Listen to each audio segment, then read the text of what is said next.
लोकप्रिय prime time कार्यक्रम are पार। क्या सत्ता के लिए कांग्रेस ने दक्षिण का दांव चल दिया है? यह सवाल मैं इसलिए उठा रहा हूं क्योंकि कांग्रेस जब भारत जोड़ने निकली तो यात्रा की शुरुआत केरल यानी दक्षिण से हुई। 150 दिन की यात्रा में सिर्फ 2 राज्य केरल और कर्नाटक मिलकर करीब 40 दिन हैं,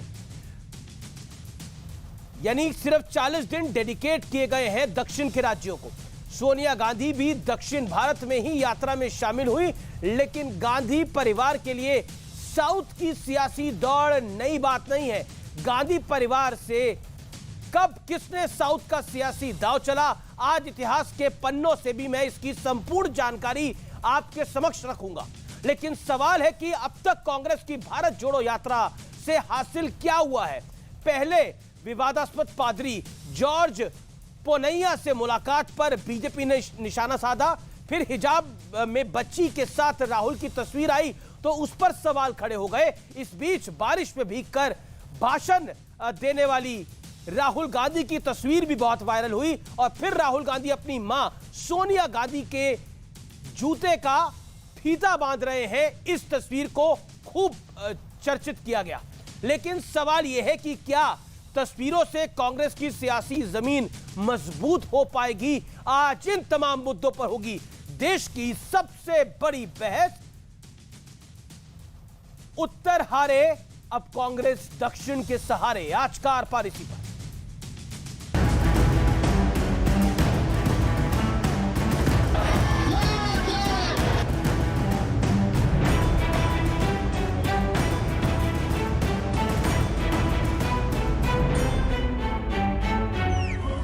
एक के बाद एक उत्तर भारत में सियासी विकेट उखड़ने के बाद क्या अब कांग्रेस दक्षिण भारत के सहारे सत्ता चाहती है?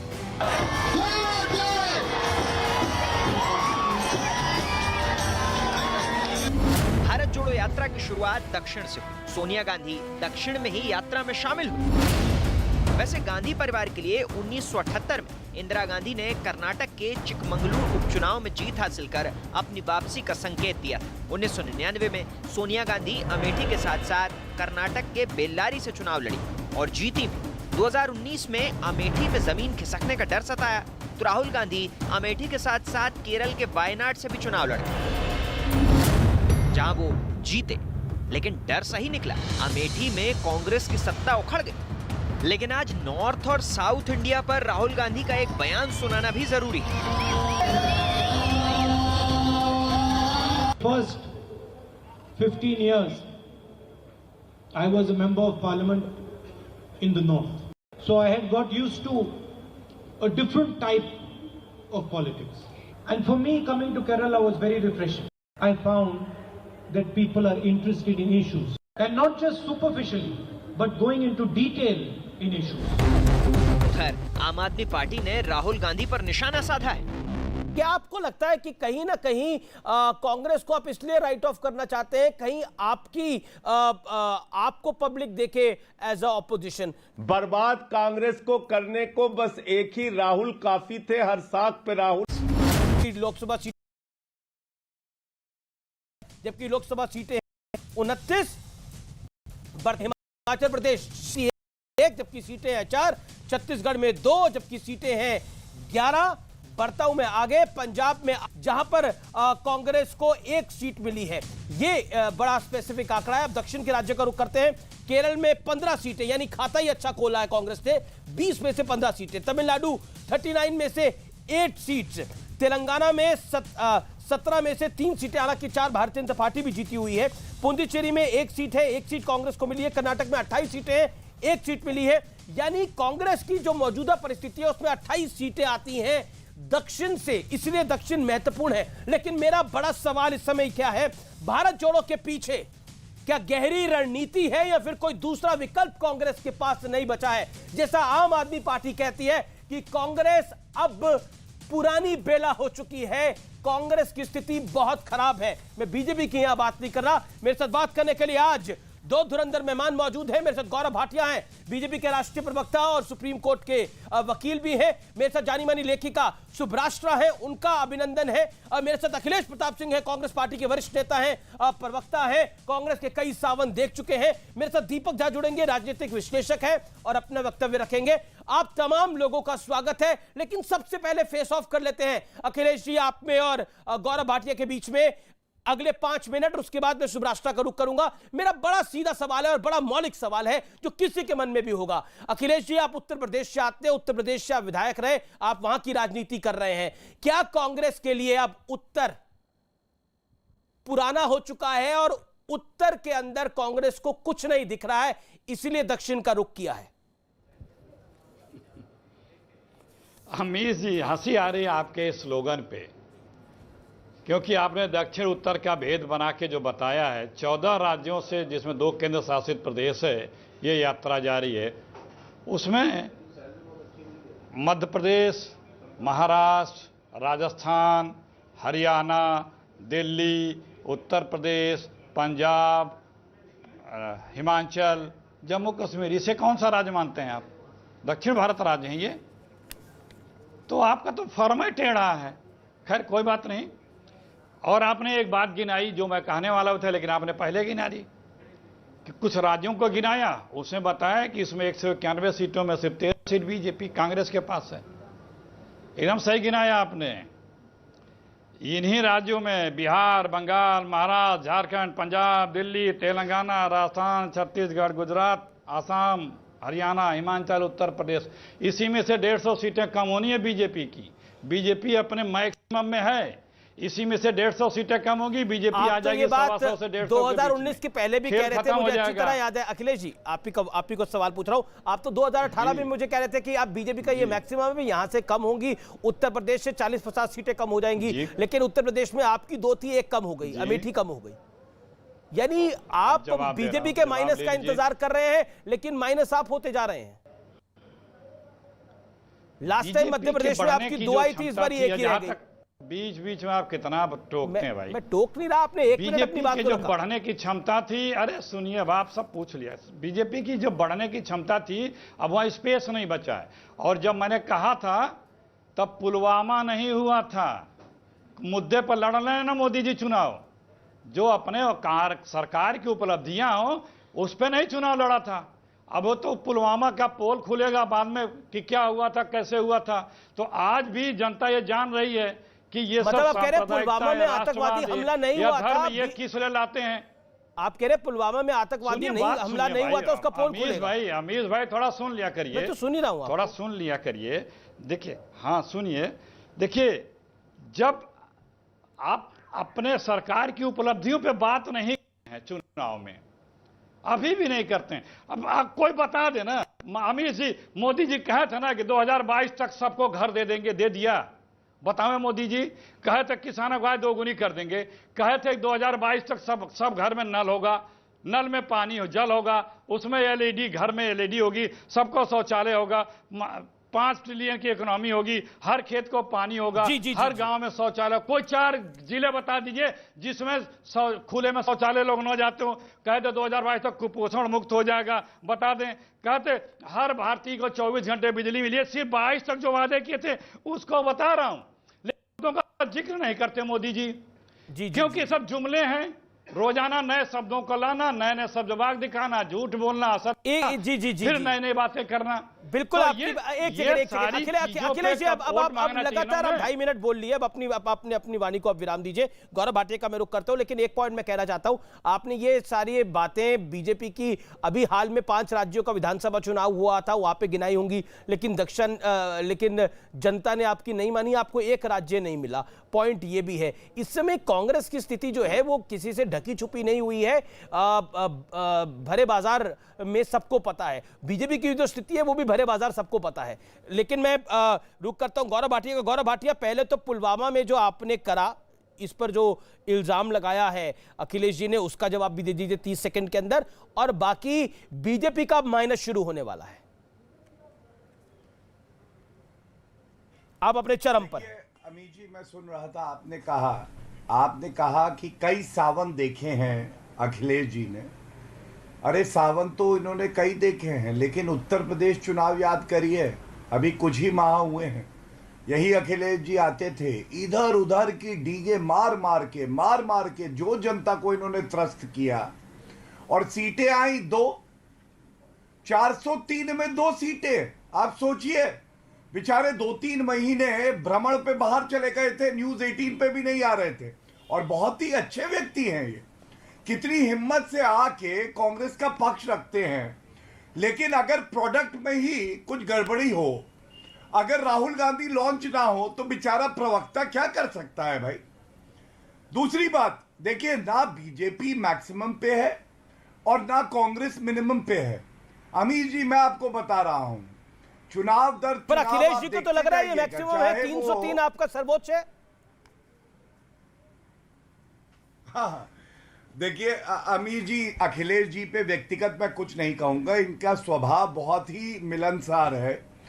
लेकिन मैं एक बात जरूर कहूंगा, आप याद करिए 2019 के चुनाव के परिणाम आए ना, सारे कांग्रेसी प्रवक्ता जैसे गधे के सर से सींग गायब होते हैं वैसे गायब हो गए। उत्तर प्रदेश के चुनाव में तो ऐसे आके डींगे मारी, और जिस दिन परिणाम आए नहीं 3 महीने।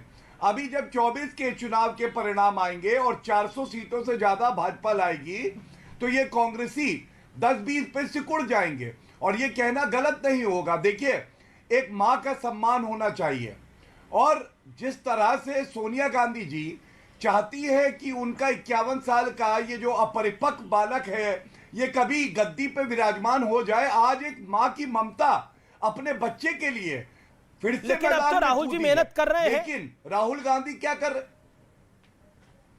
मैं बता रहा हूं। हाँ, राहुल गांधी जी की यात्रा को अगर नफरती भारत तोड़ो यात्रा कहा जाए तो वो गलत नहीं होगा, और उसकी वजह मैं आपको बताता हूं। जी।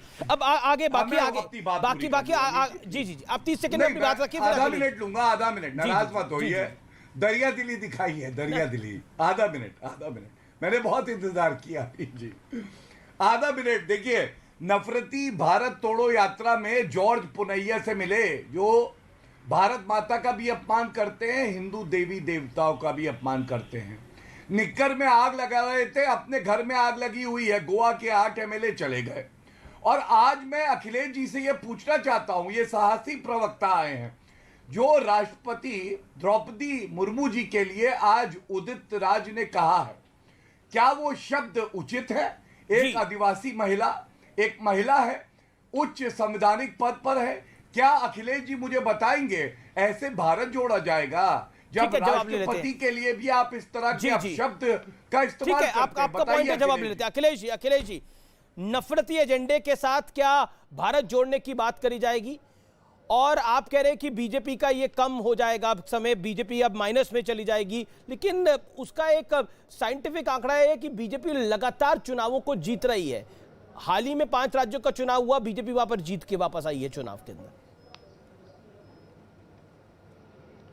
आपके दिख जाएगा, इसलिए दिख जाएगा क्योंकि देश की जो लोगों को उम्मीद थी कि अब कुछ करेंगे मोदी जी, अब कुछ करेंगे, लेकिन अब सब वो उम्मीदें पानी पे होप की मैं दाद देता हूं अखिलेश जी। और इस देखिए भाई थोड़ा बोलने दिया करिए, बीच बीच में टोका टोकी से वो तारता में टूट जाता है यार, थोड़ा बोलने दिया करिए। देखिए, इस भारत जोड़ो यात्रा का प्रभाव तो इतना है कि संघ प्रमुख आदरणीय मोहन भागवत जी मस्जिद में जो है घुटने टेक रहे हैं, और अगर कोई और नेता जाता तो आप कम से कम 1 हफ्ते तो उस पर आप डिबेट करते, और इतने उछल के आप चीजें बताते कि ये क्या हो रहा है। लेकिन इसी का असर का प्रभाव है, भले दिखावा हो। एक संघ के एक और बड़े नेता बता रहे हैं गरीबी अमीरी या ये बेरोजगारी और सांप्रदायिकता ये सब दिखने लगा है। केंद्र के एक मंत्री जी को भी दिखने लगा है, वो भी बता रहे हैं। जिन मुद्दों पे ये यात्रा हो रही है वो बातें लोगों को दिखने लगी हैं, बीजेपी के लोगों की। आप कह रहे हैं राहुल जी की यात्रा का असर है। चैनल के भाई जो इस बात को लेके यात्रा चल रही है वो बातें जिसको स्वीकारती नहीं थी बीजेपी, पार्लियामेंट तक में कहती थी कि ऐसा कुछ नहीं है, ना महंगाई है, ना बेरोजगारी है, ना सांप्रदायिकता, ना फलाना धमाके, सब कुछ वो सब अब स्वीकारने लगे हैं, बताने लगे हैं। यहाँ तक कि एक लाला रामदेव हैं आप कह रहे हैं भारत जोड़ो यात्रा, भारत जोड़ो यात्रा की वजह से संघ, ये बड़ी बात आप कह रहे हैं। एक सेकंड रोकना चाहूंगा आपको। आप कह रहे हैं भारत जोड़ो यात्रा की वजह से संघ प्रमुख मस्जिद जा रहे हैं, बीजेपी के मंत्री स्वीकार कर रहे हैं, लेकिन एक बात बताइए, गुलाम नबी आजाद को भारत जोड़ो यात्रा स्वीकार नहीं थी, आपके 8 विधायक जो गोवा में आपको तिलांजलि दे के चले गए, उनको क्यों ये संदेश नहीं गया? उन्होंने पार्टी क्यों तोड़ दी? अब अपने लोगों को नहीं समझा पा रहे, बाहर पारे समझ पा रहे हैं। अमीर जी थोड़ा पेचीदा सवाल है, अगर जवाब दे पाए जैसे कुछ। हाँ जी, आप जैसे कुछ हमारे भाई पत्रकार और बीजेपी आरएसएस जिस दिन हमारी तारीफ करने लगेगी ना, उसी दिन हमारे बड़ा चिंता होने लगेगा कि हमें कुछ कमी आ गई है क्या। आप हमारी आलोचना करते हैं, ये हमारे लिए एक तरह से है कि हम इससे ऊर्जा पाते हैं कि इन चीजों से किस हम कामयाब हैं, हम सफलता की तरफ बढ़ रहे हैं, तभी हमारी आलोचना। 8 विधायक का कांग्रेस छोड़ना सफलता है। सुनिए एक मिनट प्लीज, बोलने दीजिए भाई। अरे 8 विधायकों का कांग्रेस छोड़ना सफलता की नहीं दे रहे हैं। अरे मैं बता ही तो रहा हूं जी, आप बोलने नहीं देते। बता ही तो रहा हूं। मैंने कहा कि एक लाला, हे भगवान, आप डिस्टर्ब कर रहे हैं, मैं कहां बोल पा रहा हूं, आप तो खाली डिस्टर्ब कर रहे हैं। एक लाला रामदेव जी हैं, उनकी भी भाषा बदल गई है। कई चैनल हैं जो अपनी सर्वे दिखा रहे हैं, बता रहे हैं कि कांग्रेस बहुत आगे बढ़ रही है, राहुल जी बहुत आगे। तो ये सारी बातें हैं। और हम नहीं कहना चाहेंगे, हमारे प्रधानमंत्री हैं, हमारे परिपक्व मोदी जी की परिपक्वता के ज्ञान की परिपक्वता की बातें ये लोग चाहते हैं, बीजेपी के लोग, कि मोदी जी की उन सब बातों को बता करके मोदी जी की अज्ञानता का प्रदर्शन एक बार फिर किया जाए। लेकिन मैं गिना सकता हूं, अगर ये कहेंगे भाटिया, तो 50 मेरे पास उसकी जानकारियां हैं। गोबर से, गटर से, गैस से लगाए, और राडार को किस तरह से बादलों, फाइटर प्लेन को, वो सब बता सकता हूं। लेकिन ये कोई जी मुद्दे की बात नहीं है। एक सेकंड, बिल्कुल। उसके बाद अब मैं डिबेट को ओपन कर लेता हूं, लेकिन 40 second Gaurav Bhatia, you rebut, then Shubhrastra. Gaurav Bhatia. देखिए अमीर जी, आपको मालूम है राहुल गांधी के नेतृत्व में जितने अंडे कांग्रेस पार्टी को मिले हैं, अगर ये अपने पार्टी हेडक्वार्टर की जगह पोल्ट्री फार्म खोल लें तो ज्यादा चलेगा। मैं आपको कुछ आंकड़े देता हूं। बात कर्नाटका की हुई ना, कर्नाटका में 2018 में विधानसभा चुनाव में भाजपा की सीटें 104-64 बढ़ी थी, इनकी सीटें 44 कम हो गई थी। और 2019 में सबक नहीं लिया था ये अंडे देने वाली मुर्गी ने। 2019 के लोकसभा में 28 सीटों में 1 सीट आई थी, 1 सीट, और भाजपा की आई थी 25। फिर आए विधानसभा चुनाव, 5 प्रदेशों में, एक में इनकी सरकार थी, पंजाब में क्या हश्र हुआ हमने देखा। और 4 प्रदेशों में हमारी सरकार थी, भाजपा ने चारों प्रदेशों में सरकार बनाई। उत्तर प्रदेश में कीर्तिमान बनाया, उत्तराखंड में दोबारा सरकार आई, जो कि पहले कभी नहीं हुआ था। और सबसे बड़ी बात है, दिल्ली के 4 चुनाव, 2 विधानसभा 2 लोकसभा, इनके आए अंडे। पश्चिम बंगाल में इनका आया अंडा। अरे इतने अंडे देते हैं और उसके बाद आके यहाँ ज्ञान देते हैं। ठीक है, ये काफी इंटरेस्टिंग डेटा आप थ्रो कर रहे हैं। एक सेकंड, काफी इंटरेस्टिंग डेटा आप थ्रो कर रहे हैं, एक सेकंड। लेकिन मेरा सवाल अखिलेश जी आपसे है, गौरव भाटिया की बात का जवाब दीजिए। 40 सेकंड का वक्त आपके पास है, देन शुभराष्ट्र। क्या आपको लगता नहीं है कि आप बीजेपी की हार पे सेलिब्रेट करते हैं? अगर बंगाल में बीजेपी 3 से 77 पे गई तो आप सेलिब्रेट कर रहे थे कि देखिए बीजेपी की सरकार नहीं बनी, लेकिन आपका 0 आया था। अब उस बच्चे का क्या करिएगा जो खुद तो फेल हो रहा है, लेकिन वो कह रहा है कि जो मेरा दुश्मन है वो फर्स्ट नहीं आया, वो सेकंड आया? क्या करिएगा? क्या आपको लगता नहीं है आपका टारगेट गलत है? हमें आप दिल्ली सेलिब्रेट कर रहे थे, आम आदमी पार्टी आपको पंजाब में भी खा गई। अब बीच हो गया, मैं बोलूं ना जी। देखिए अमीर जी, 2014 के पहले का दिन अपना भूल रहे हैं बीजेपी वाले, कितने पे रहा करते थे। और ये बता रहे हैं हमारी कमजोरी। इनका तो कोई अलायंस पार्टनर इनके साथ नहीं बचा, इनका तो कोई अलायंस पार्टनर भी हिंदुस्तान में इनके साथ नहीं बचा।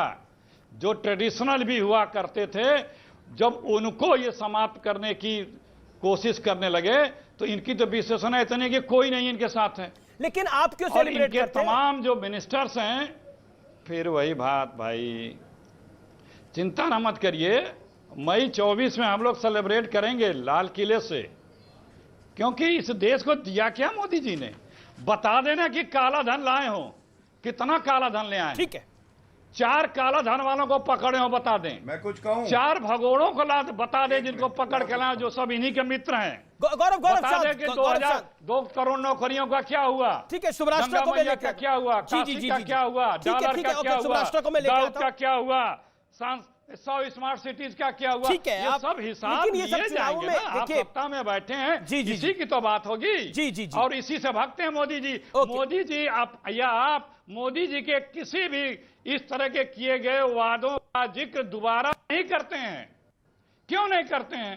क्योंकि पता है कि ये जो इनके वादे हैं ये सिर्फ जुमले हैं। ठीक है, तो जुमलों का क्या जिक्र करना? ओके शुभराष्ट्र, अगर आप पॉलिटिक्स को आप अच्छे से समझती हैं, उस पर मंथन भी करती हैं, उसका विश्लेषण भी करती हैं, बुरे को बुरा और अच्छे को अच्छा भी कहती हैं, आखिरकार कांग्रेस की जो ये स्ट्रैटेजी है, जो मेरा मूल सवाल था, मैं उसी पर आता हूं।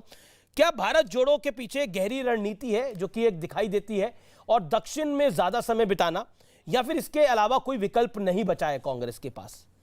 क्योंकि हमारे पास तो खबर यह भी है कि गुजरात में अभी तक कांग्रेस का कोई भी बड़ा नेता, खासतौर पर राहुल गांधी हो जाए या फिर मैडम गांधी हो या फिर प्रियंका वाड्रा हो, तीनों में से कोई नहीं गया है। जबकि नवरात्रि का बड़ा मौका रहता है, प्रियंका वाड्रा को वहां बुलाया भी गया लेकिन वो नहीं गई वहां पर। जबकि अरविंद केजरीवाल हो या फिर राघव चड्ढा हो या फिर मनीष सिसोदिया हो, उन्होंने वहां घर बना लिया अपना, वो भी जा रहे हैं बार बार। तो स्ट्रैटेजी तो है कुछ। अमित जी, मुझे 2 इंटरप्रिटेशंस लगती हैं इसकी। पहली इंटरप्रिटेशन मेरी ये है कि अमेठी की हार के बाद कांग्रेस की कमर टूट गई है। उसको पता है कि जिस तरीके से राजनीति हुई उत्तर प्रदेश में, सालों से, दशकों से राजनीति हुई, उस राजनीति का जनता से कोई सरोकार नहीं था, और जनता ने lock stock and barrel Gandhi परिवार को रिजेक्ट कर दिया है। तो ये तो मेरे हिसाब से वो जो कमर टूट गई है भाजपा की, कांग्रेस की, उसकी वजह से राहुल गांधी दक्षिण की तरफ, उन्होंने बेसिकली पलायन किया है, भाग के वो दक्षिण की तरफ गए हैं। लेकिन आप देखिए, दक्षिण जाने के बाद राहुल गांधी की भाषा उत्तर प्रदेश के लिए कैसी रही।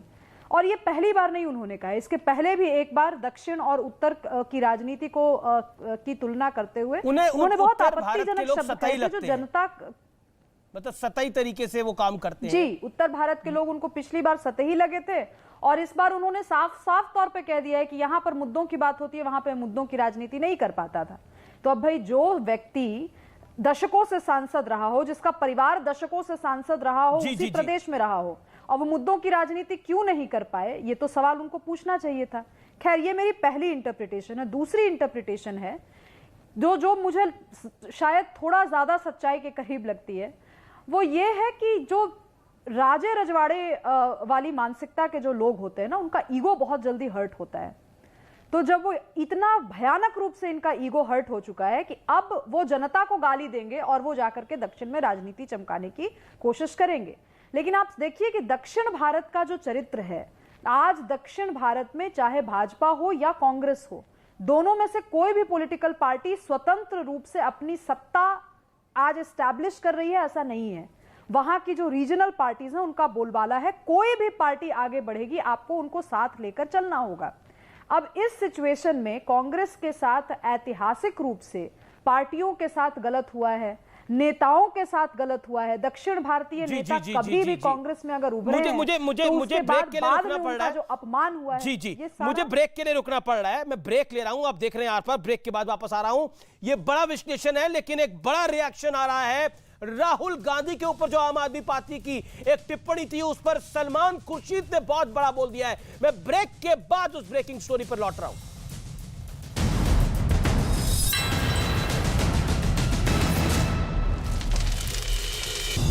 बारामूला में गृह मंत्री अमित शाह ने एक जनसभा की, जिसमें बड़ी संख्या में लोग शामिल हुए। इस दौरान उन्होंने जम्मू कश्मीर में जल्द विधानसभा चुनाव होने की बात कही। मतदाता सूची बनाने का काम समाप्त हो जाएगा। पूरी पारदर्शिता के साथ कश्मीर के अंदर चुनाव करा दिए जाएंगे। इससे पहले श्रीनगर में गृह मंत्री ने जम्मू कश्मीर के सुरक्षा हालात पर एक बैठक की। इसमें वहां के उपराज्यपाल मनोज सिन्हा, खुफिया विभाग और सेना विभाग के अधिकारी शामिल हुए। पीडीपी नेता और जम्मू कश्मीर की पूर्व सीएम महबूबा मुफ्ती ने ट्वीट कर उन्हें नजरबंद किए जाने का आरोप लगाया। हालांकि पुलिस ने उनके इस आरोप को खारिज कर दिया। प्रधानमंत्री मोदी ने हिमाचल प्रदेश के बिलासपुर में बने एम्स का उद्घाटन किया। हर साल अनेक नए डॉक्टर बनेंगे, नर्सिंग से जुड़े युवा यहां ट्रेनिंग पाएंगे। विजयदशमी पर कोलकाता में कई महिलाओं ने सिंदूर खेला कार्यक्रम में हिस्सा लिया। अमृतसर में सीमा के पास बीएसएफ ने करोड़ों के ड्रग्स बरामद किए। इस दौरान वहां से कई कारतूस भी मिले। मुख्यमंत्री के साथ हरिद्वार से सांसद रमेश पोखरियाल निशंक ने गंगोत्री के पास द्रौपदी का डांडा 2 पर्वत का हवाई दौरा किया और वहां फंसे पर्वतारोहियों को बचाने के लिए चलाए जा रहे रेस्क्यू ऑपरेशन की जानकारी ली। इससे पहले सीएम बर्फ के तूफान से बचाए गए लोगों से मिलने अस्पताल भी गए। वहां लोगों तक पहुंचने की कोशिश कर रहे हैं। जो ऑलरेडी वहां पे टीम है वो रेस्क्यू ऑपरेशंस में इन्वॉल्व है। राहत और बचाव अभियान में जुटी आईटीबीपी ने 6 और लोगों को एयरलिफ्ट करने की जानकारी दी। यानी अभी तक 15 लोगों को सुरक्षित बचा लिया गया। उनको बहुत ज्यादा शॉक हुआ है। और यूपी के बहराइच में भारी बारिश के बाद सड़कें पानी से भर गईं, जिनमें लोग जोखिम भरा सफर करते दिखे। बिहार के खगड़िया जिले में हुई बारिश की वजह से कई मकानों में पानी भर गया। दिल्ली और नोएडा में भी मौसम के अचानक करवट बदलने के बाद कुछ इलाकों में जोरदार बारिश हुई। अरुणाचल प्रदेश के तवांग जिले में सेना का एक चीता हेलीकॉप्टर हादसे का शिकार हो गया, जिसमें एक पायलट की मौत हो गई। उत्तराखंड दौरे पर गए रक्षा मंत्री राजनाथ सिंह ने बद्रीनाथ धाम में पूजा की। नागपुर में आरएसएस की तरफ से दशहरा कार्यक्रम का आयोजन किया गया। इस दौरान वहां हुई शस्त्र पूजा में पर्वतारोही संतोष यादव भी शामिल हुई। इस मौके पर आरएसएस प्रमुख मोहन भागवत ने अपने भाषण में जनसंख्या नियंत्रण और शिक्षा नीति जैसे मुद्दों का जिक्र किया। जनसंख्या की एक समग्र नीति बने, वो सब पर समान रूप से लागू हो, एक बार बनने के बाद किसी को छूट न मिले। दशहरे के मौके पर रक्षा मंत्री राजनाथ सिंह ने उत्तराखंड के चमोली में जवानों के साथ हथियारों की पूजा की। भारत दुनिया का अकेला देश है यहाँ शास्त्रों की भी पूजा होती है और शस्त्रों की भी पूजा होती है। दिल्ली में बीजेपी ने केजरीवाल सरकार की नीतियों के खिलाफ प्रदर्शन किया और पुतला दहन कर अपनी नाराजगी जताई। भ्रष्टाचार के खिलाफ आज ये आंदोलन किया है। हिमाचल प्रदेश के दौरे पर गए प्रधानमंत्री मोदी कुल्लू दशहरा मेले में भी शामिल हुए। इस दौरान प्रोटोकॉल तोड़ते हुए उन्होंने लोगों के बीच जाकर उनसे मुलाकात भी की। ग्वालियर में केंद्रीय मंत्री ज्योतिरादित्य सिंधिया ने राजशाही परंपरा के मुताबिक दशहरा मनाया। इस मौके पर उन्होंने अपने कुल देवता की पूजा की। गुजरात विधानसभा चुनाव से पहले अगले कुछ दिनों तक कई केंद्रीय मंत्री वहां का दौरा करेंगे। सुबह केंद्रीय मंत्री मीनाक्षी लेखी राज्य के दौरे पर रहेंगी। हरियाणा के सीएम मनोहर लाल खट्टर गुरुग्राम के मेदांता अस्पताल पहुंचे और वहां भर्ती समाजवादी पार्टी के नेता मुलायम सिंह यादव का हाल जाना।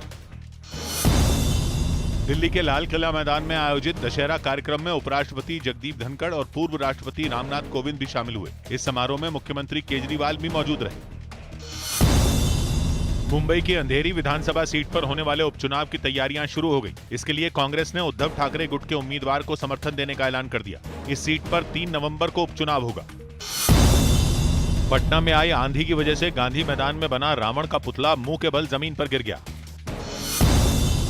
दिल्ली के पास गाजियाबाद के लोनी इलाके में एक मकान में रसोई गैस सिलेंडर फट गया। इस हादसे में यह मकान ढह गया, जिसमें दबने से 4 लोगों की मौत हो गई, जबकि 2 घायल अस्पताल में भर्ती हैं। जो शव थे उनको पोस्टमार्टम के लिए भेज दिया और पूरे मामले की जांच की जा रही है। जम्मू में हेमंत कुमार को श्रद्धांजलि देने उनके परिवार के अलावा पुलिस के कई बड़े अधिकारी पहुंचे। जवानों की तरफ से उन्हें अंतिम सलामी दी गई।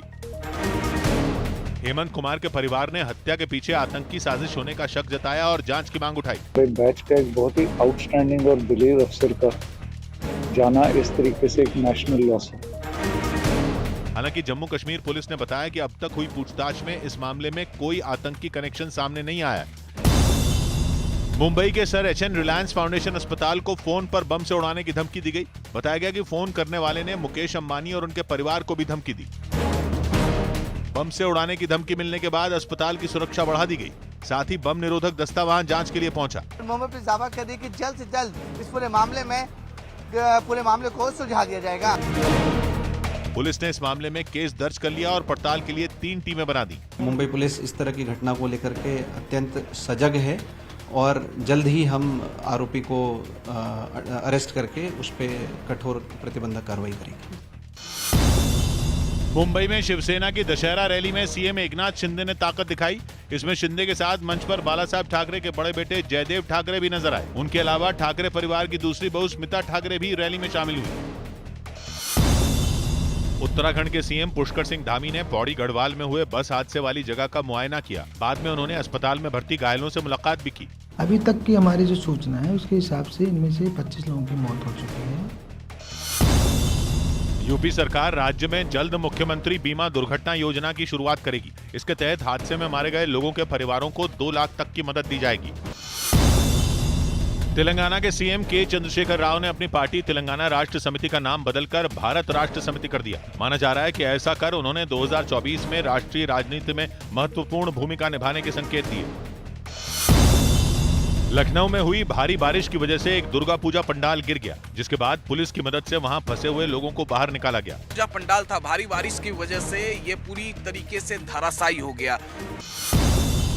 गृह मंत्री अमित शाह ने बारामूला में जनसभा के दौरान अजान की आवाज सुनकर अपना भाषण बीच में रोक दिया। बाद में लोगों से पूछने के बाद उन्होंने बोलना शुरू किया। इससे पहले वहां गृह मंत्री की सुरक्षा के लिए बुलेट प्रूफ शीशा भी लगाया गया था, जिसे उन्होंने हटवा दिया।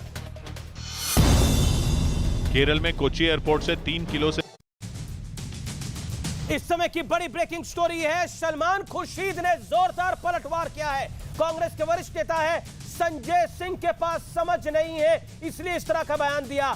राहुल हर किसी के दिल में है, देश के दिल में राहुल गांधी है। ये वक्त आपस में लड़ने का नहीं है, ये भी उन्होंने कहा। ये वक्त बीजेपी और आरएसएस से लड़ने का है, बीजेपी और आरएसएस को हराने का है।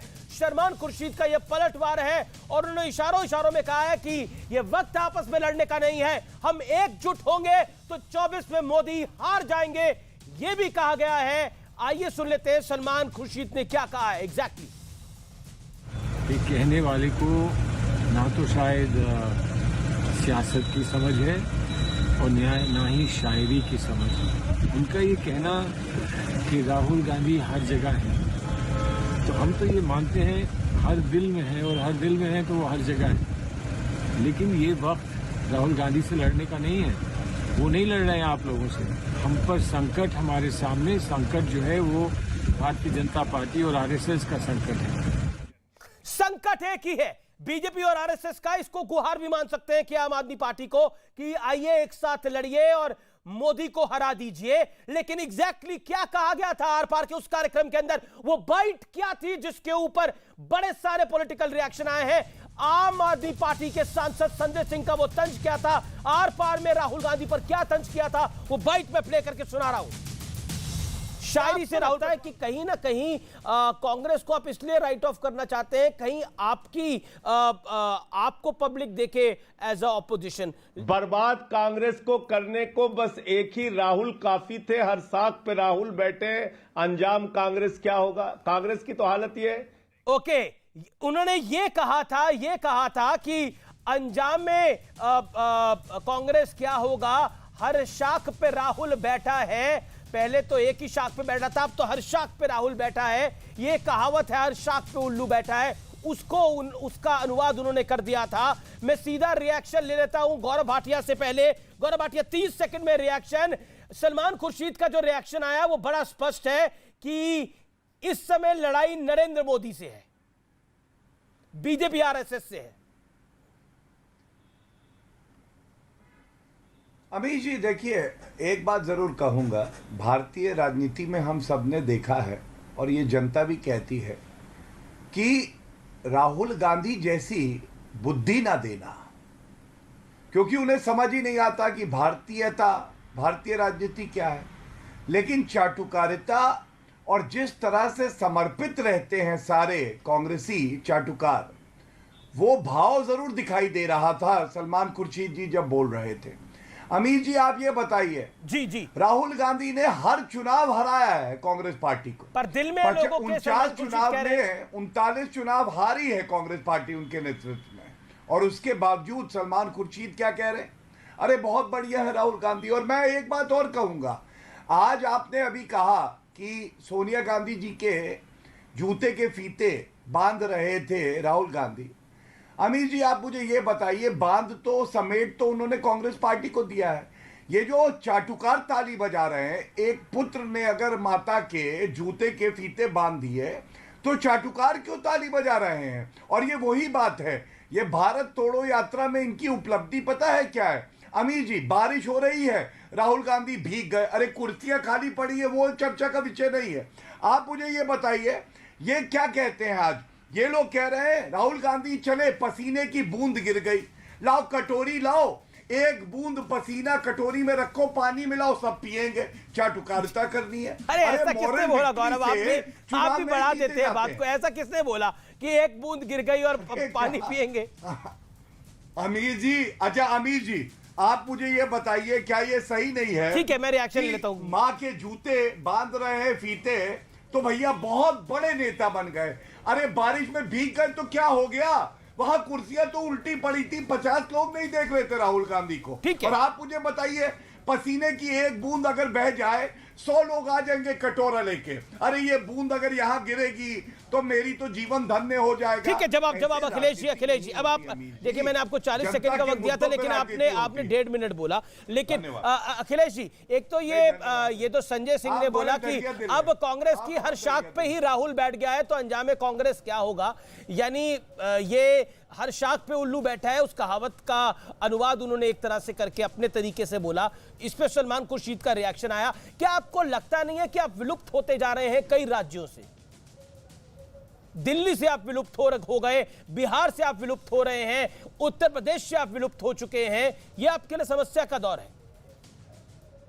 और सलमान खुर्शीद ने माना कि यह संकट है और ये संकट बीजेपी और आरएसएस के कारण हुआ है। मुझे पता था आप 4 बार बोलेंगे।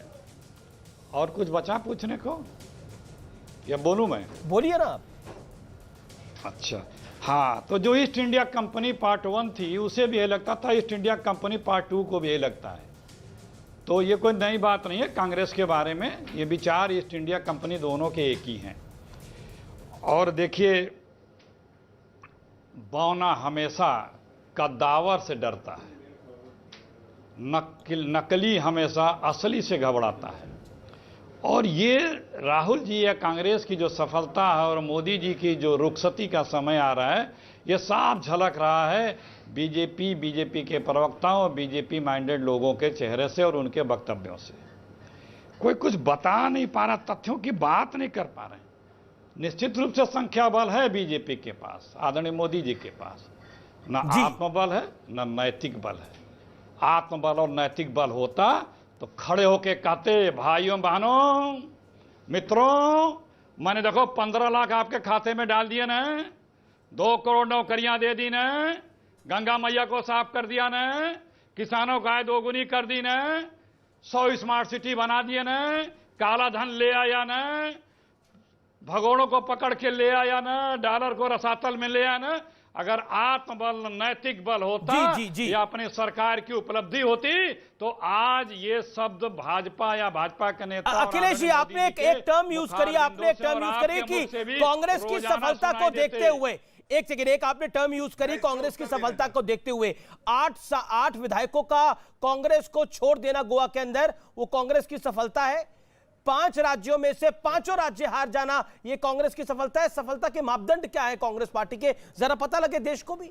सफलता का मापदंड क्या है? बता रहा हूं। प्लीज 30 सेकंड दिया आपको। सफलता का मापदंड यही है जी, सफलता का मापदंड यही है कि दिन रात जो है मस्जिद मंदिर करने वाले मस्जिद दौड़ रहे हैं। हमारे आदरणीय गृह मंत्री जी को अब अजान सुनाई देने लगा है और अजान के समय अब वो खामोश हो जा रहे हैं। कल तक जो अजान को खामोश करने की बात करते थे जो लोग, वो लोग अब अजान सुन के खामोश हो जा रहे हैं। उनके केंद्रीय मंत्री जो हैं 2014 का चुनाव तो देखा होगा अखिलेश जी, मैं बड़ी इज्जत के साथ आपको कह रहा हूं, 2014 का चुनाव आपने देखा होगा, नरेंद्र मोदी अजान की आवाज को सुन के अपनी उन्होंने स्पीच रोक दी थी। 2019 के चुनाव में भी ऐसा हुआ था, इससे पहले भी एक जगह ऐसा हो रहा था तो रोक दिया गया था। ये कोई नई बात नहीं है, मैं आपसे पूछ रहा हूं। आपने बोला हमारी तरक्की देख के, हमारी एडवांटेजेस देखकर, हमारी सफलता को देख के बीजेपी की हालत खराब हो रही है। मैं पूछ रहा हूं आपकी 2 सफलताएं क्या है? बीते 5 साल की बताइए 2 सफलताएं कौन सी हैं आपकी बीते 5 साल की, या छोड़िए पिछले 6 महीने में 2 सफलताएं बता दीजिए आप अपनी 2 सफलताएं बताइए ना। क्यों बीजेपी परेशान होनी चाहिए? आपकी 2 महीने में आपने, पिछले 6 महीने में आपने फलाना चुनाव जीत लिया, ये फलाना चुनाव में आपने बीजेपी को हरा दिया, कौन सी सफलता है आपकी? या आम आदमी पार्टी को आपने निपटा दिया? सफलता बताइए आप मुझे। 2 नहीं, 1 मिनट अमीर, एक सेकंड गौरव भाटिया मैंने आपको वक्त दिया है। मैं 30 सेकंड अखिलेश जी को दे रहा हूं, 20 सेकंड दे रहा हूं, 20-30 सेकंड। अखिलेश जी क्विकली सफलता बताइए, इधर उधर की बात मत करिए अभी। भारत बोलने दीजिए ना जी, आप भारत जोड़ो यात्रा जो थी वो अब सुन लीजिए, भारत जोड़ो यात्रा जो है अब वो हिंदुस्तान का उत्सव बनता जा रहा है। आप उसकी सफलता देखिए ना, राजनीति में और क्या होता है। ठीक है, आप कह रहे हैं सफल है वो यात्रा। विश्वास अर्जित करना, भविष्य के लिए जनता किसमें आशा भरी वो नजरों यात्रा से तो अभी सिर्फ दक्षिण में 2 राज्यों में चली है और आपको पूरे देश में सफलता उसकी दिखाई दे रही है। आप परेशान होते हैं। वो दक्षिण के 2 राज्यों में, मैंने आपको वक्त दिया है पूरा, दक्षिण के 2 राज्यों में वो यात्रा चली है और वो आपको सफल दिखाई दे रही है। गुजरात जहां चुनाव है, जहां पार्टी आपकी चाहती है कि आइए प्रियंका वाड्रा आके प्रचार करें, लेकिन आपको वहां पे नहीं है। जिस प्रदेश से आप आते हैं उत्तर प्रदेश, वहां पर कांग्रेस की मैं जिस दिन गिनती हो रही थी, कांग्रेस के कई वरिष्ठ नेता उत्तर प्रदेश के कह रहे थे हमारी बोनी हो जाए, हमारी इज्जत बचे, हमारी बोनी हो जाए। 11 बजे तक आपकी जब एक भी सीट नहीं आ रही थी तो आप परेशान दिखाई दे रहे थे।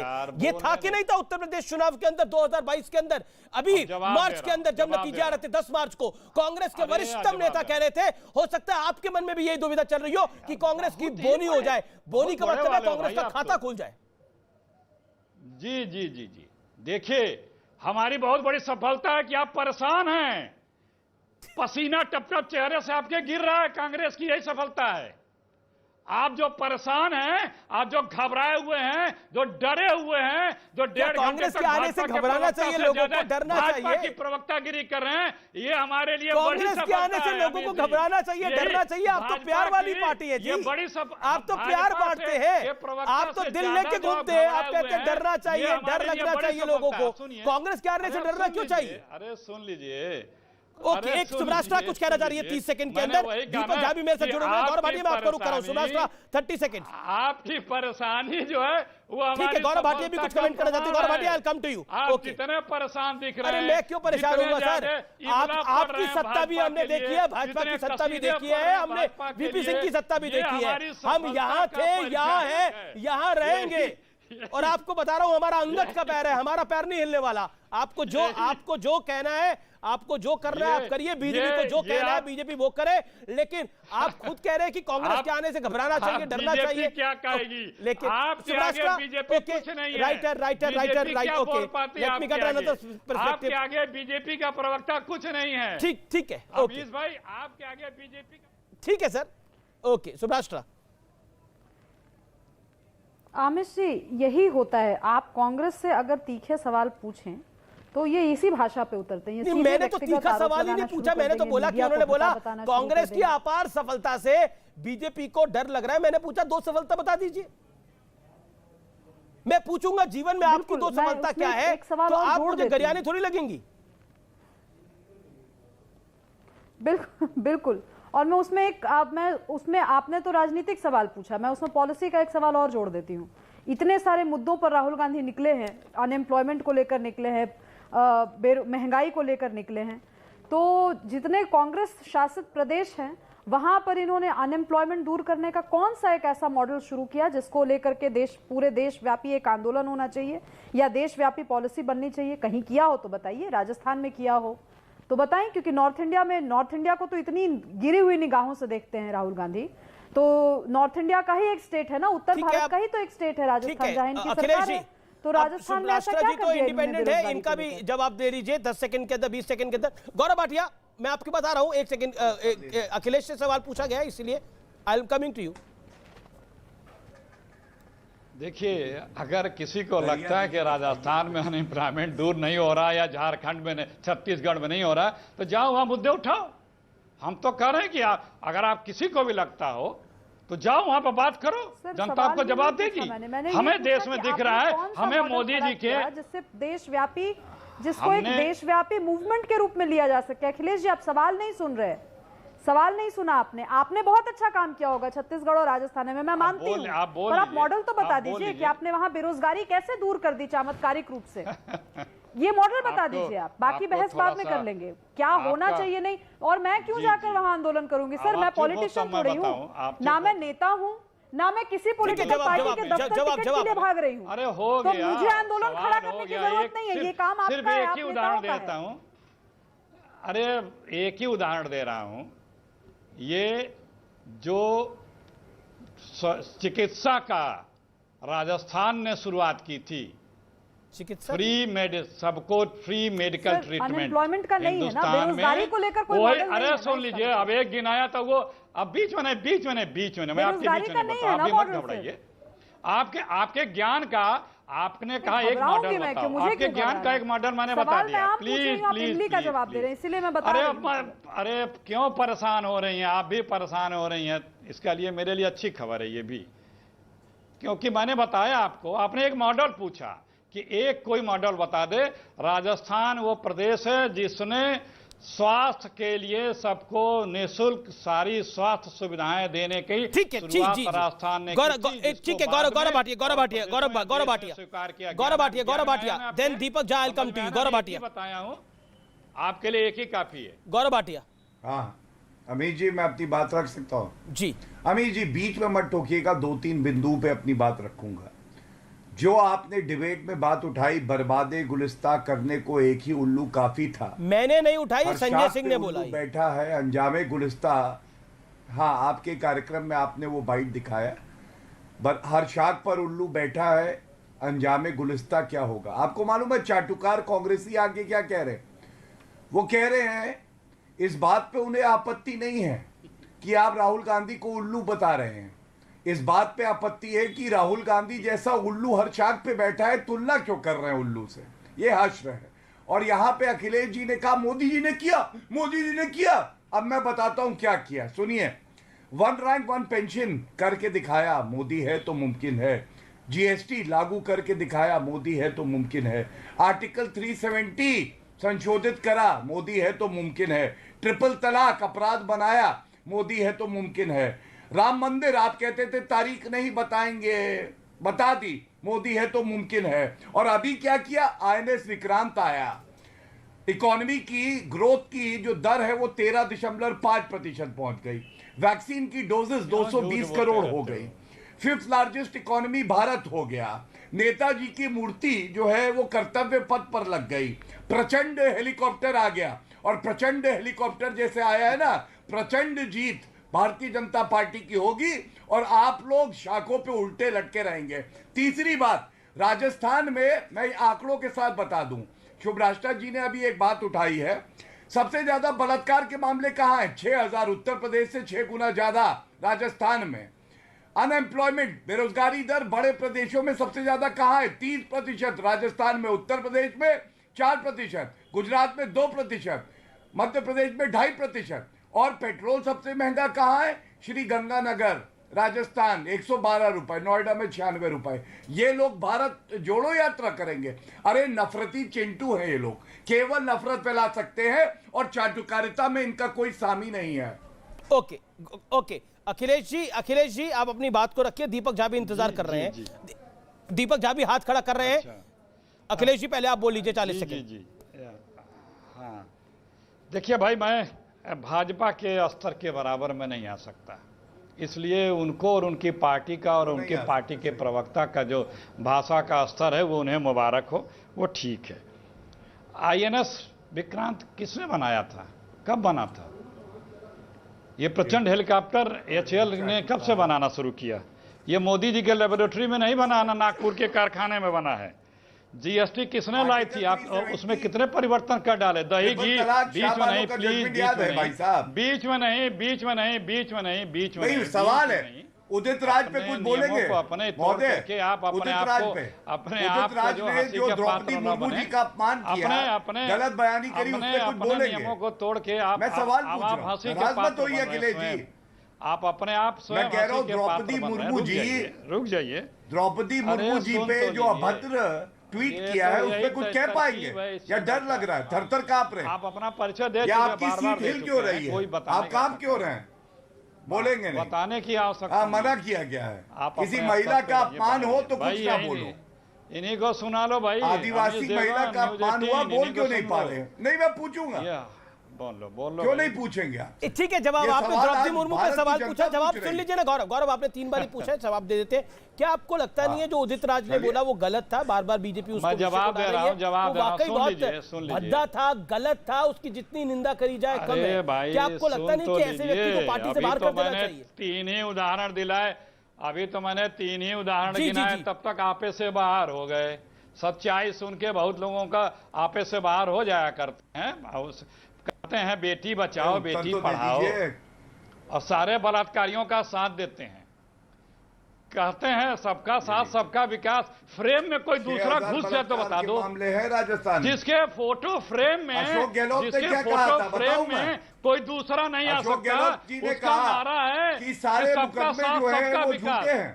उन्होंने कहा कि फांसी की सजा हो गई। अच्छा, एक करके अखिलेश जी बोल रहे। आप ये स्तर देख लीजिए। ठीक है, दीपक झा एक सेकंड, दीपक झा लगातार वेट कर रहे हैं पिछले 20 एक सेकंड, दीपक झा वेट कर रहे हैं। दीपक झा मैं आपका रुख करता हूं। दीपक झा, क्या आपको लगता है कि कांग्रेस पार्टी के लिए दक्षिण अब एक किला है जिसको वो बचाना चाहते हैं, जितना भी बचा हुआ है, तो उत्तर वाले नेताओं को दिक्कत है? मैं इस बात से अपनी बात को शुरुआत जी, देखिए, अभी तो यात्रा का आगाज है, अभी तो यात्रा का अंजाम होगा। तो भाजपा के लोग जो यहाँ पे बैठे हैं, गौरव भाटिया जैसे लोग, ये हिंदुस्तान को बांट दिया, साउथ में बांट दिया, नॉर्थ में बांट दिया, ईस्ट में बांट दिया। अरे मंदिर मस्जिद गिरजाघर को बांट दिया इंसान को, धरती बांटा सागर मात्रा मत बांटो इंसान को। मैं तो इनको ये बात बोलता हूं, लेकिन ये जूते पे राजनीति करते हैं गौरव भाटिया, क्योंकि पता नहीं कहां कहां किसके किसके जूते बांधे हुए हैं। राहुल गांधी ने तो अपनी मां के जूते बांधे हैं, ये भाटिया जी कहां कहां जूते बांटते हैं। और इनकी तकलीफ क्या है? तकलीफ ये है कि इनके जूते इनको सही दिखा दूंगा। राहुल गांधी कौन है ये चिंटू? अरे दिहाड़ी प्रवक्ता को हटाओ, ये तो मुंह खोल रहे बकू मार रहे, हटाइए ना। चलिए कौन है ये? प्रवक्ता है, चलो हटो। 20,000 11 रुपए दो इनको, पहनते हैं, 11 रुपए दो। अरे डीपी बदलने वाले भाटिया जी, आपसे हम खिलाएंगे डीपी बदलने वाले भाटिया जी, इनको अमीर जी व्यक्तिगत टिप्पणी कर रहे हैं, आप बैठे सुन रहे हैं। नहीं, व्यक्तिगत टिप्पणी किसी को नहीं करनी चाहिए। जी, एक सेकंड, लेकिन दीपक व्यक्तिगत टिप्पणी ना करिए। बोले चापलूस बोले, प्रवक्ता बोले, फालतू का इमका ढिमका बोले, चिंटू बोलने को लिए आजाद है क्या? भैया प्रवक्ता हो आप, चिंटू बोल देंगे, कांग्रेसी चापलूस बोल देंगे, कांग्रेसी चाटकार बोल देंगे क्या? एक एक करके क्या पता है तुम्हें? क्या पता है? लेकिन दीपक झा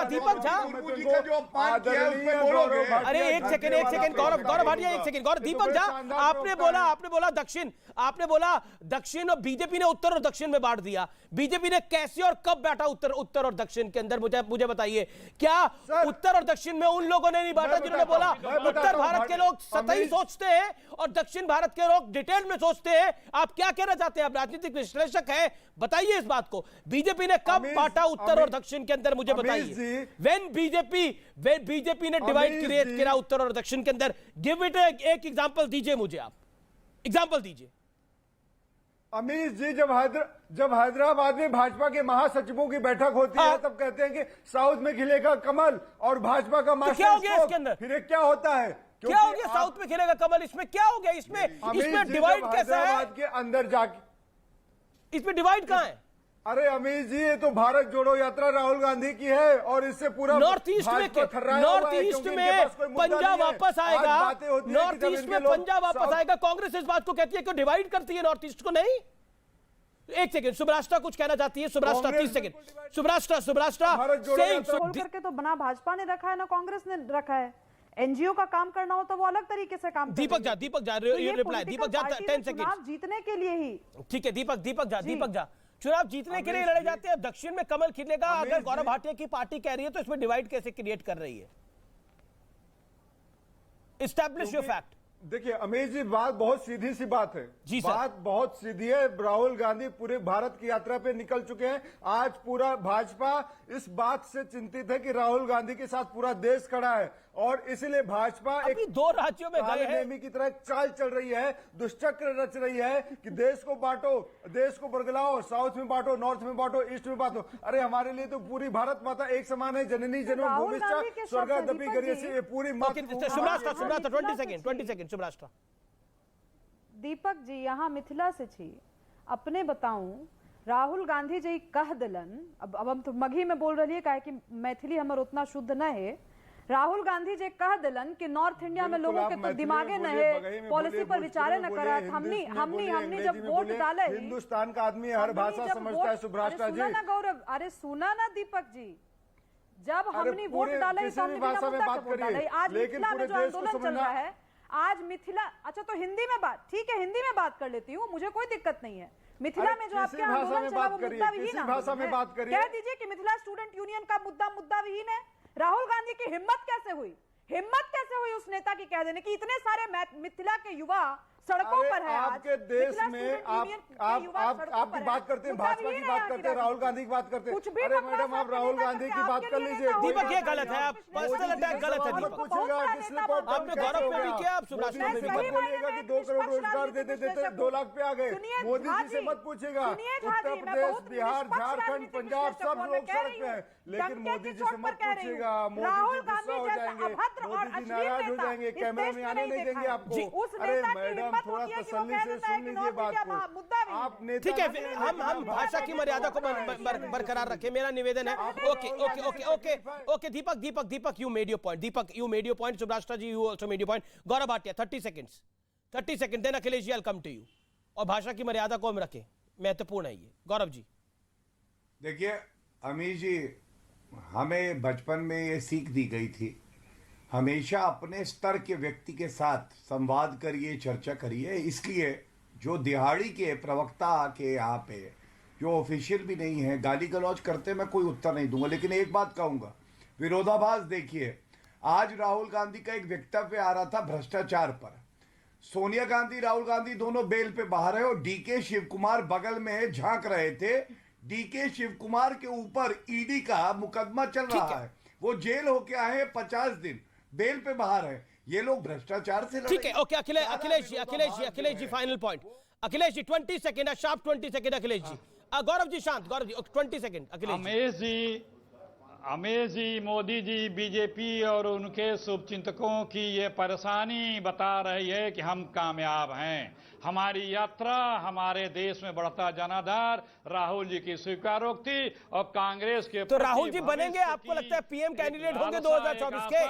ये दिखा रही है कि वो जो है हम विशाल रूप से सफल होने जा रहे हैं। ये आपकी बीजेपी की चलिए ठीक है, आपने तो कह ही दिया है कि देखिए आपको डर लग रहा है, इसका मतलब कांग्रेस आ रही है। आप खुद कह रहे हैं कि कांग्रेस आए तो डरना चाहिए, लेकिन मैंने भी आपको कहा कि हमारा अंगद का पैर है, आप आइए या बीजेपी आए, कोई आए, हमें कोई फर्क नहीं पड़ता, क्योंकि हम अपना काम, हम अपना कर्म अपने धर्म के साथ करते हैं और हमारा कर्म ही हमारा धर्म है। मुझे लगता है इससे बेहतरीन निष्कर्ष कुछ नहीं हो सकता।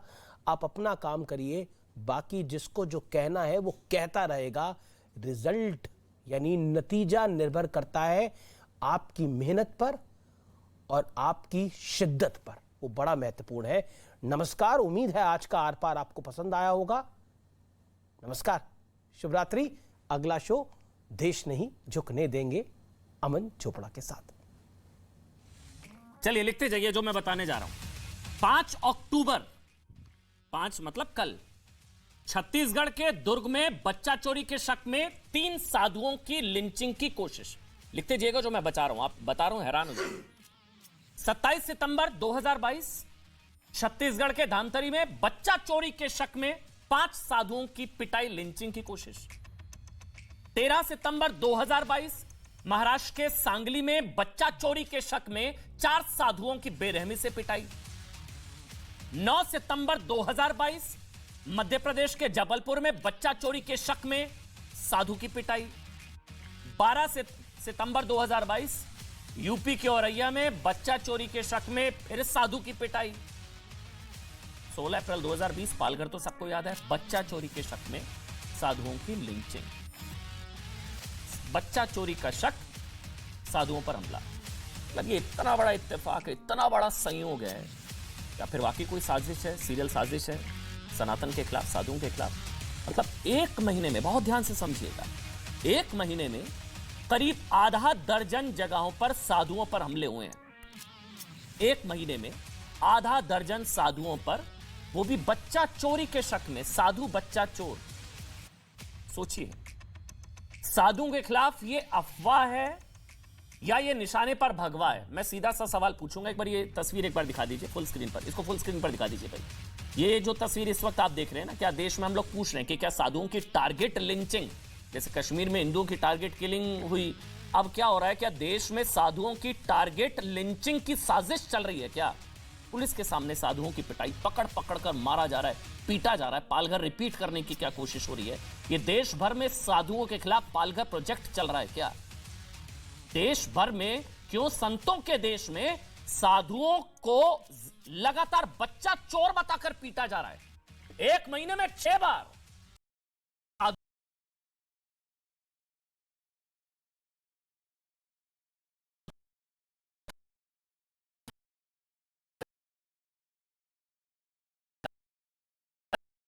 अगला 6 से 7 इस तरह की घटनाएं हुई, एक महीने में 6। मैं आपको बता रहा हूं, देखिए 5 अक्टूबर, 27 सितंबर, 13 सितंबर, 9 सितंबर, 12 सितंबर, यूपी का औरैया, मध्य प्रदेश का जबलपुर, महाराष्ट्र का सांगली, छत्तीसगढ़ का धमतरी, छत्तीसगढ़ का दुर्ग। ये दुर्ग की तस्वीरें हैं। भीड़ ने घेर कर 3 साधुओं पर हमला कर दिया, लिंचिंग की कोशिश की। ये दुर्ग की तस्वीरें हैं जहां 3 साधुओं की लिंचिंग की कोशिश हुई है। मतलब सोचिए, मार मार कर अधमरा कर दिया, क्योंकि शक था कि वहां वो बच्चा चुराने के लिए आए हैं। साधुओं को बच्चा चोर साबित करने की कोशिश की जा रही है। संतों के देश में साधु बच्चा चोर, बस इसी शक में साधुओं पर जानलेवा हमला हुआ। ये तस्वीर इस वक्त हम आपको दिखाई रहे हैं कि किस तरह से। सोचिए, ऐसा ही महाराष्ट्र के पालघर में भी हुआ था ना, जब 2 साधुओं को बच्चा चोर समझकर लिंचिंग कर दी गई थी। अब साधुओं के खिलाफ ये जानलेवा अफवाह बढ़ते बढ़ते छत्तीसगढ़ के दुर्ग तक आ गई। ये देखिए तस्वीरें। सवाल यही है कि साधुओं में बच्चा चोर दिखता है क्या? कुछ लोगों को साधुओं में बच्चा चोर दिखता है। मतलब एक बार होता तो हम समझ लेते, 2 बार होता चलिए फिर ठीक है, 3 बार होता चलिए फिर ठीक है, 4 बार, 5 बार, 6 बार, 7 बार, एक महीने में 6-6, 7-7 बार। आधा दर्जन साधुओं को आधा दर्जन जगहों पर, मतलब 2-2.5 दर्जन साधुओं को पकड़ के पीट दिया। यहाँ 3-3, ये देखिए आप क्या हाल किया।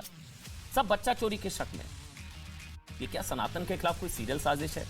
ये सनातन से बदला है, साधुओं पर हमला है, क्या है ये? क्यों ये हो रहा है? इसके पीछे क्या है?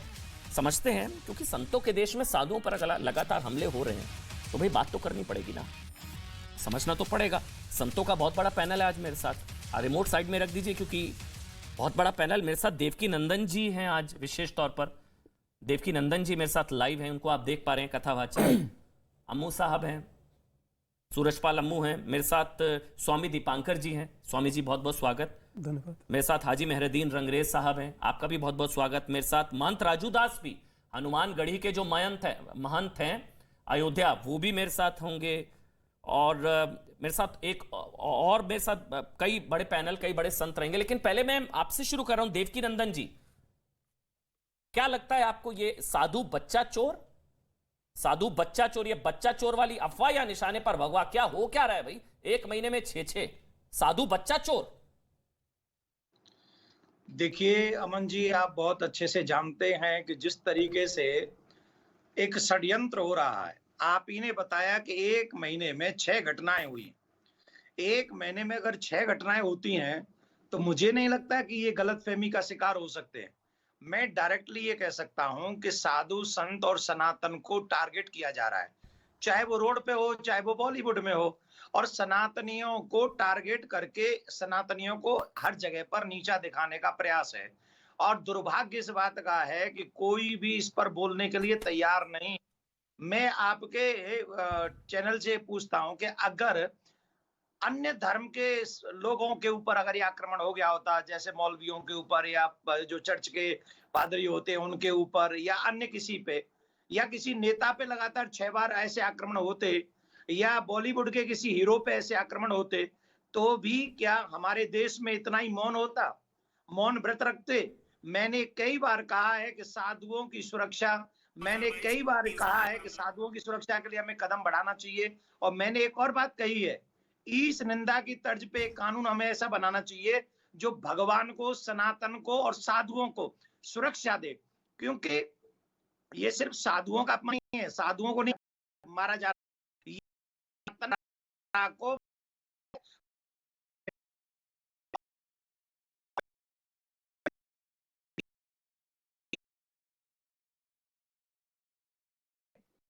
भी लोग बैठे हैं अपने साधु संत के वेश में भी जो बैठे हैं, उनको भी ये आवाज उठानी चाहिए, नहीं तो ये आग लग चुकी है और एक एक करके हम सबके पास में पहुंचेगी। और मुझे तो दुबई से धमकी आ चुकी है, बच्चा चोरी का शक, बच्चा चोरी, मैं यहाँ भीलवाड़ा में बैठा हूँ, मुझे तो दुबई से धमकी आई है कि हम मार डालेंगे।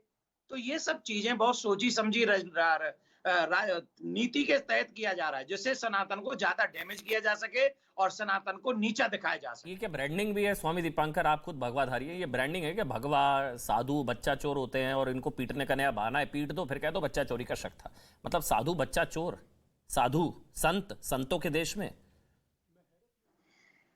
करके जिस प्रकार हो रहा है, और लगातार हो रहा है सर, लगातार हो रहा है। मैं तभी आज डिबेट कर रहा हूं। मैं आपकी बात से 100% सहमत हूं, मगर मैं कहूंगा कि निशाने पर साधु तो 16 आना है, अब दिख रहा है। क्यों? क्योंकि बहुत सारी चीजें शायद हमें लगता है ज्यादातर सन्यासी फेस कर रहे हैं वर्तमान। तो निसंदेह है निशाने पे साधु तो है, और साधु है तो सनातन तो है। मगर एक हैरत में इस बात से हूं, आपको भी डर लगता है? देखिए, जो अपना पिंडदान कर कर बनता है वो डरता कभी नहीं अमन भाई। मगर हाँ, इतना जरूर है कि जिस तरह का माहौल है, ये सचेत रहने का है, ये संभल कर चलने का है। मगर इतना जरूर कहूंगा कि चाहे सरकार प्रदेश की हो या देश की, साधुओं के लिए कुछ सोचना जरूर चाहिए। जो साधु सनातन के लिए, राष्ट्र के लिए समर्पित होता है, अपना पिंडदान कर कर बनता है, निरी साधु है, और जिसके आशीर्वाद से लोगों को पुत्र होते थे, उसके ऊपर आरोप भी क्या, बच्चा चोरी का। सोचिए, इससे बढ़कर दुखद मुझे लगता है और क्या हो सकता है सनातन के लिए और समाज के लिए या भारत के लिए। मगर उसके बाद रोचक यह है, मैं साधुवाद देता हूं, आपने कम से कम इस पर डिबेट किया, आप इस पर डिबेट कर रहे हैं, आप साधुवाद के पात्र हैं। वरना बहुत सारे लोगों को इस खबर से कोई लेना देना भी नहीं है। ये वाली डिबेट कम्युनल हो जाती है उन लोगों के लिए। कम्युनल डिबेट है, साधुओं पर हमला हो रहा है, होने दीजिए, क्या प्रॉब्लम है? साधु पिटने के लिए, मैं यही कहना चाह रहा हूं, साधु पिटने के लिए, साधु पिटने के लिए, साधु